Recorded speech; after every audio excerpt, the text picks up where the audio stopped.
now, the final part of the program here. We've got John Bruner with Aegis Mobile and Harpreet Singh with TELUS, who we're gonna talk about things like point sizes and disclosures.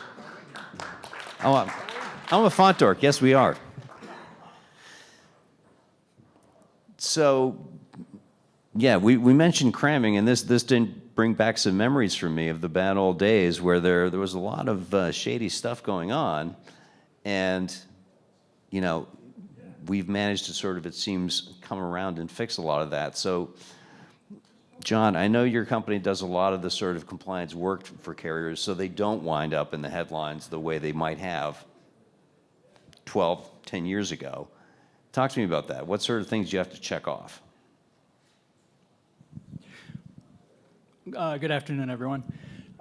So interestingly, premium SMS was definitely a big learning opportunity for direct carrier billing. Some of the things that we learned that were absolutely critical is you can shut somebody down on a Friday and they come back as a new company the following Tuesday and start creating problems again. And that led us to, expand compliance services, if you will.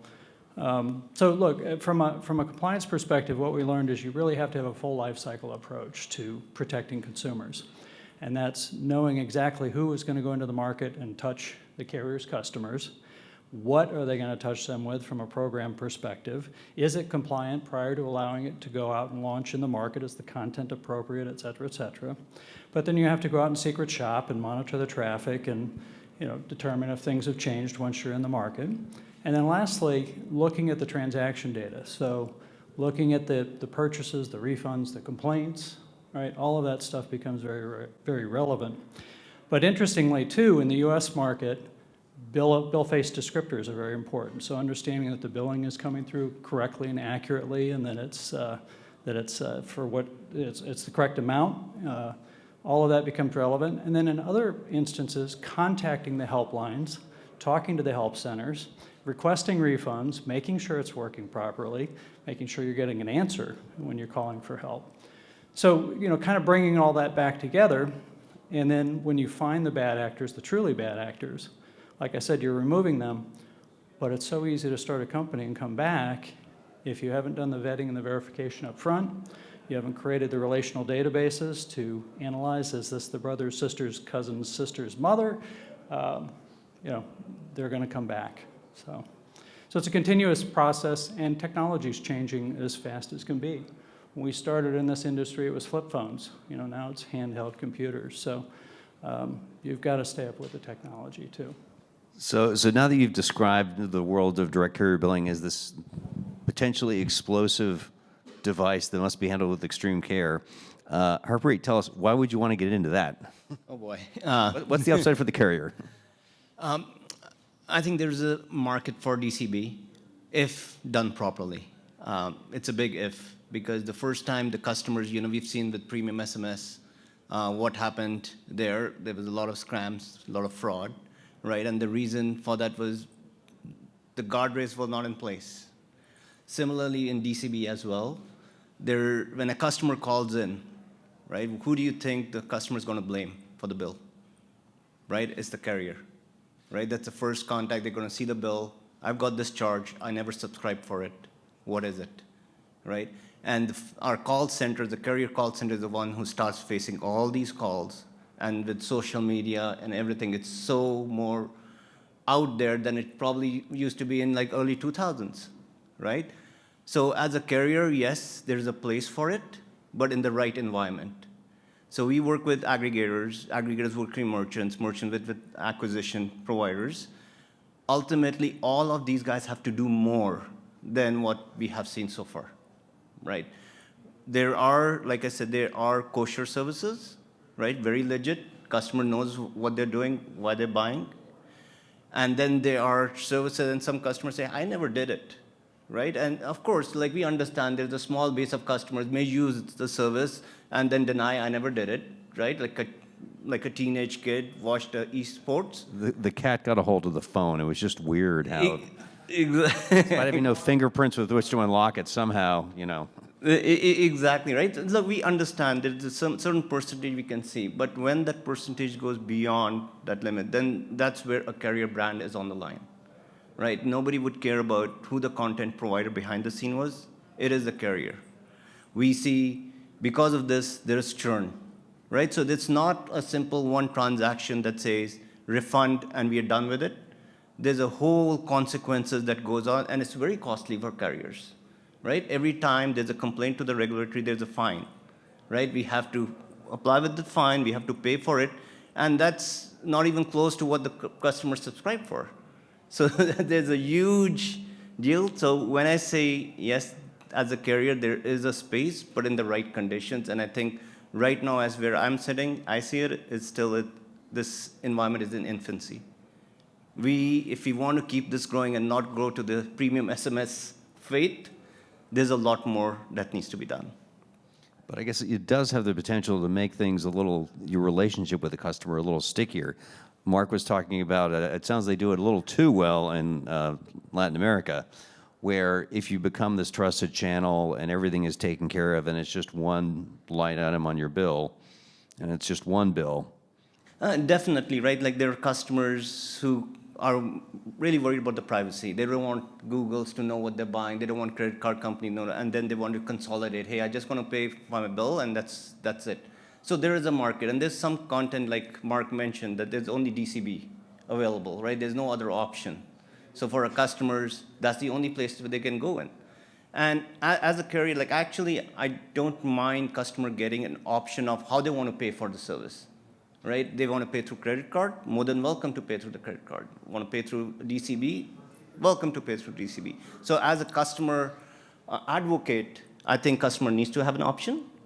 And if DCB is what the customer wants and prefers, that's what we want to provide to them. But like I said, in the right environment, we need to be the trusted vendor for the customer.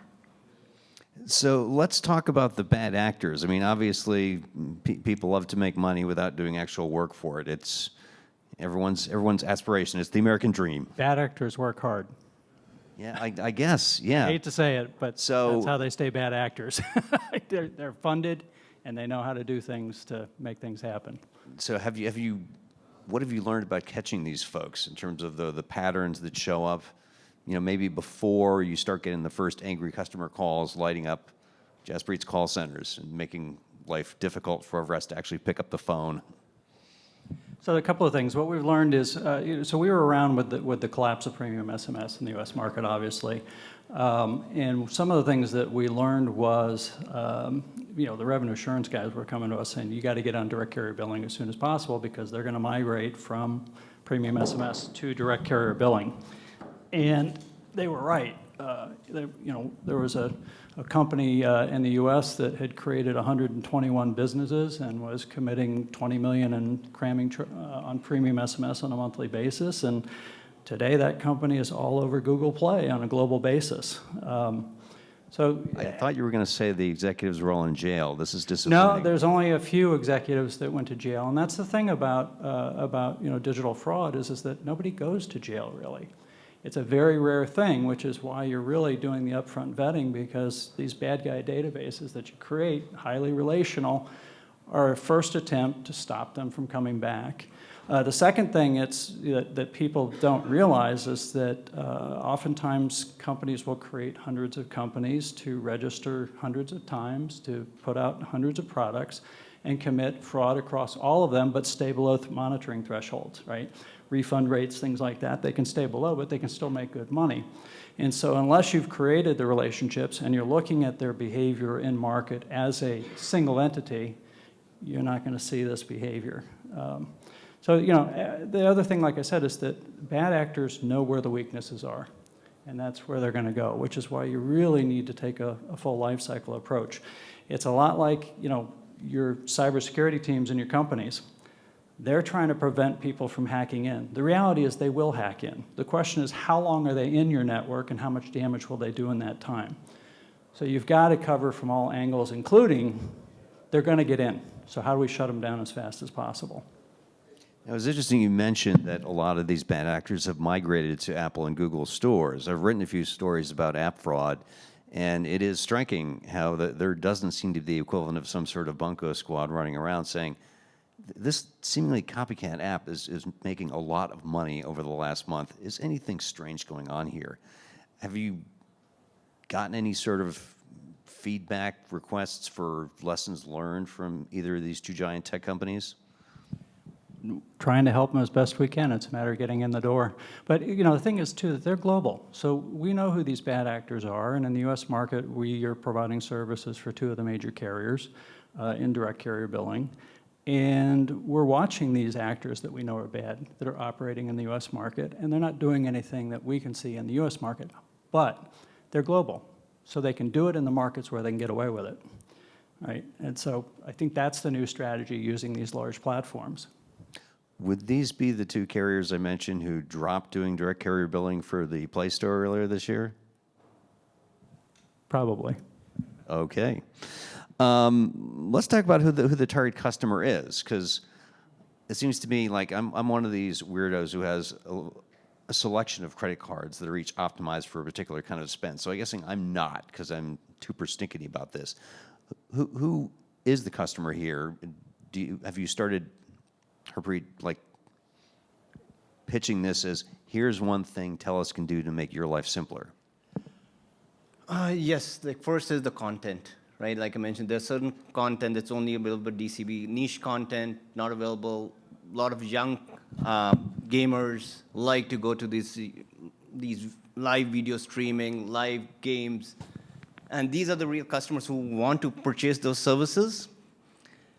But like I said, trust is the key in DCB. If our customers can't trust that what they're getting charged and the way they're getting charged is the right way, there is no customer, right? It's going to be a very short-visioned play. Yeah. So at the end of the day, I'm going to say there is an opportunity of growth. The content needs to be there, which is in a lot of very niche content. It's there. But how the customer subscribes to it, how confident that we are that there's no malware. There's so much malware on Google Store. Like Mark just showed us, how two-factor authentication. It's a very clean process. But when you hear from customers, they never received a text, and you find out that there are malwares that can actually receive the text, send a text, receive the text, send it to the aggregator, subscribe, and the customer wouldn't know for the next 2 to 3 months because they haven't looking at the bill for another $499 charge, right? And when they find out, that's when they start calling and say, wait a minute, what is going on? And then we go into the records, look at what really happened. And that's where, when I say guards, we need to have more security around me. We need to have more logs, understand the customer journey, what they went through, and did they really do it or not? So that's kind of the key. Like, it's not just, just charge and it's done. It's the whole ecosystem, and all players in the ecosystem have to do their own share and part. You cannot rely just on the telco, because at the end of the day, telco is just providing the billing services, right? We are not providing the content, right? We partner with merchants and aggregators. We onboard, like specifically, when we onboard the customer, like any service, we go through the whole process. But to John's point, that once that process is changed, when the customers, this merchant comes, say, hey, I'm all kosher, this is all clean, you can check. But what happens after 3 months if they're advertising in places they're not supposed to be? How do you make sure they're complying to your brand, right? So that's the key, and that's where companies like Aegis comes into being qualifying and quantifying the customer and the merchants. Since we do have a variety of different sectors of the industry represented here, if any of you all have questions, we have a microphone wandering around. And there is also a dedicated Q&A panel after this where you can, I guess, quiz everybody. But right now, DCB specific.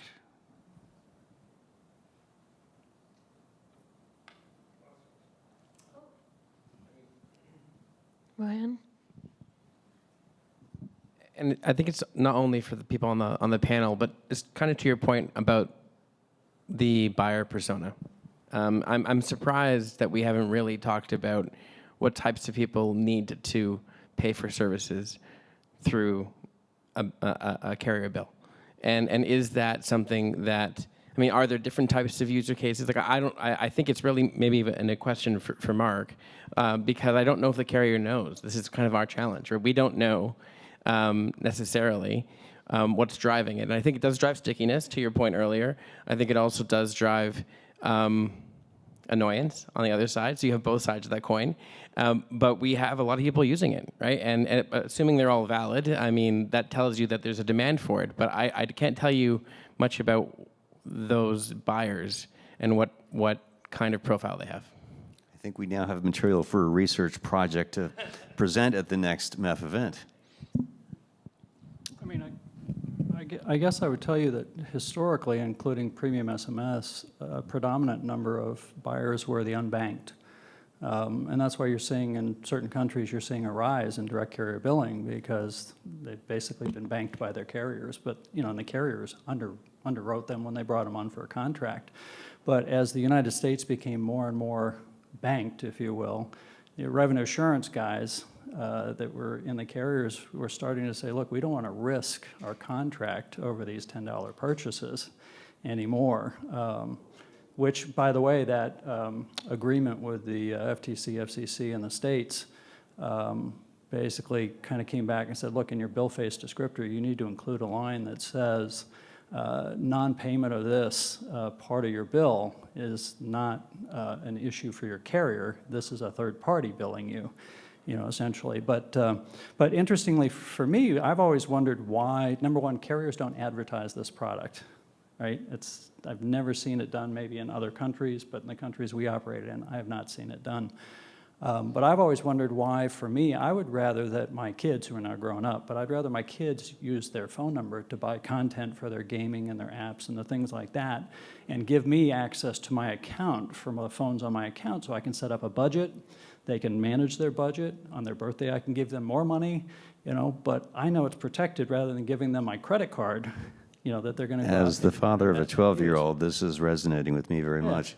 But it's something I've never been able to talk the carriers into doing, quite frankly. But I think it's a great opportunity here because it's protected on the high end, and this is a market that's heavily engaged in buying content.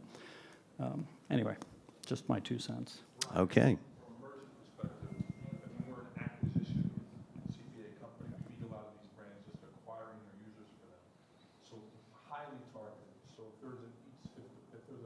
Fortnite tournament, somebody's watching on their computer. We're advertising on that site. We use 100% of Google advertising,